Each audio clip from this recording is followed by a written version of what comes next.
the first time in my early 20s when I was a millionaire by asset, I was like, oh, well, it's going to happen. I'm going to become a millionaire by cash. And I did. And I was sitting there. I was like, am I going to lose it? You know, and I kept waiting for this to crash. And I was like, I think I'm going to crash myself. Did you ever lose like, it? Did you ever get to, never. You never got to a point where you kind of hit like a turning point? A turning point is different from. Do you think people almost attract that crash into their life because they're scared of it? No. I think it's because they didn't learn the behavior to begin with. Like, I think one of the reasons. So you're saying they can't withstand that win, right? When I won, I had won small steps at a time. Yeah, which is the best way to win. Right. I did it. I won in a consistent journey. Yeah.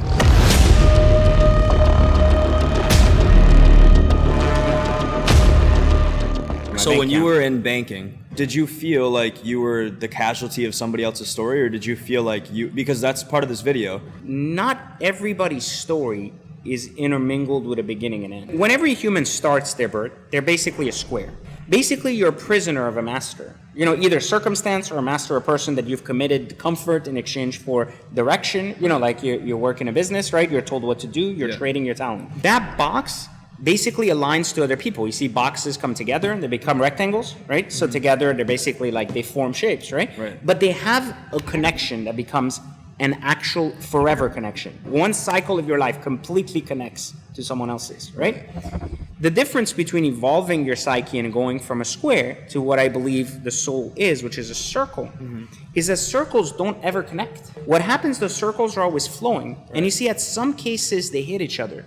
They follow each other's journey and then they spread again. Right. And I think one of the things to understand is just because you are a supporting actor does not mean that you are not living your own story and continue to live past me. One of the things people confuse is they always say, well, that's not what I want to do. So why would I care? You know, that's not my end job. But they look at life through this lens of like beginning and end all the time. This has to be it for me to try. Right. Well, that's not how life works. Life is a progressive journey. Yeah. Like I understood when I was a telemarketer that I wasn't going to be a telemarketer forever. Like I didn't think like I was going to sell roofs till I was 40. Yeah. The problem that young people have is not that they think that if they're in this is it forever. They have FOMO. They're like, well, if I do this, if I put all my time into, say, your opportunity, then that's time that I could have been spending on my own opportunities. So that's assuming they're in a position to spend time there. So I'm saying, but that's really the way they think of it. They think about it more like if I spend my time working at this grocery store. But it's not always true because a lot of times they accept to work at the grocery store, and when they go home, they're not working on a different craft. Put it this way: if I said, JT, you're completely free tomorrow, like you don't have anything to do, you might say, well, I have a ton of ideas about things I'm going to do, and you might start acting on them. Right? Your income in the first 6 months is really exciting, but then the clients start going away. No, meaning you're moving on from the people that made you. So what happens is you're going to have to reinvent yourself on your own. That change is, no matter who you are, difficult. Part of the reason people don't stay in business is because it's not consistent. It requires a lot of discipline all the time, like working, scaling, hiring. And you might say, yeah, I've done this easy, but try it. There is more to a business than just saying, I am worth $200K a year, and I think that's what I should get paid. Sure. You know?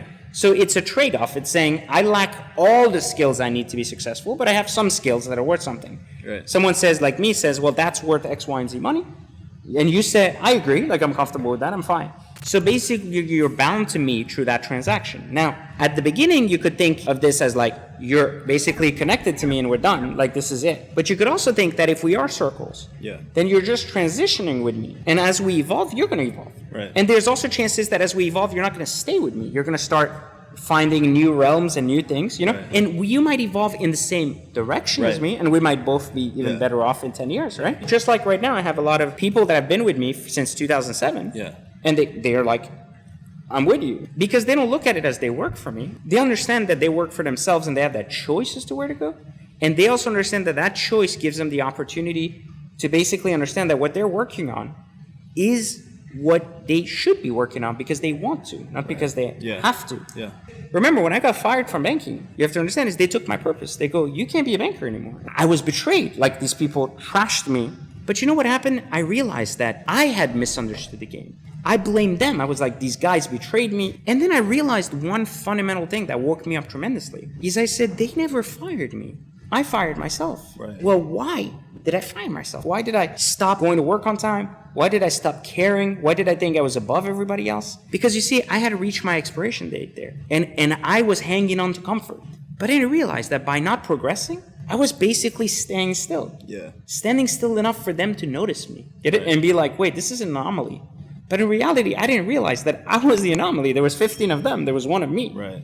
Yeah. So it's not that they needed to evolve. Yeah. It's that if I was that's- going to stay there, I needed to come down to what needed to be done to be there, to conform. When I changed that and I said, I fired myself and I've never worked for anybody else, I started realizing that nobody works for anybody, because all you're doing when you get a job is you're trading your skill for an agreed amount. Someone at McDonald's says, listen, you don't have a lot of skills. I'll pay you $10 an hour. You just come here and hit these buttons on the screen. Right. But you still work for yourself. The only thing that happened is you basically came to work and said, I don't know how to do anything, and I'm not willing to learn anything. What can I do here that will give me some money?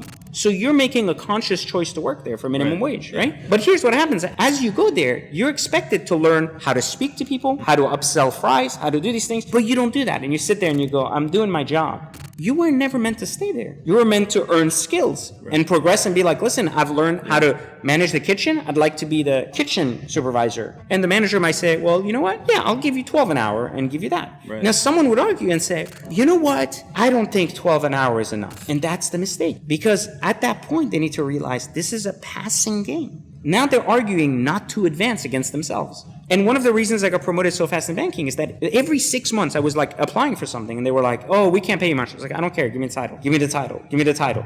And then when I got to the top, I was like, hey, I'm the most underpaid person. Either match me or I'm leaving. They were like, yeah, we'll double your salary. I'm like, okay. And I went from the lowest to the highest paid person. My intentions were never to work for the sake of the bank. My intentions were to exchange my skills and my capacity for what the bank was willing to pay me. Right. How is that working for someone else? It's not. Right. Someone else writes the check. Right. The bank's not forcing you to work there and says you're imprisoned here. Right. Well, that's why I said you are still part of my story, even if you like it or not. That to believe that my story is the end of your story too, meaning I go wherever and when I end, you end. That is the mistake young people make, because we are never the casualty of someone's story if you're only part of someone else's story for part of your life. Right. Yeah. You know?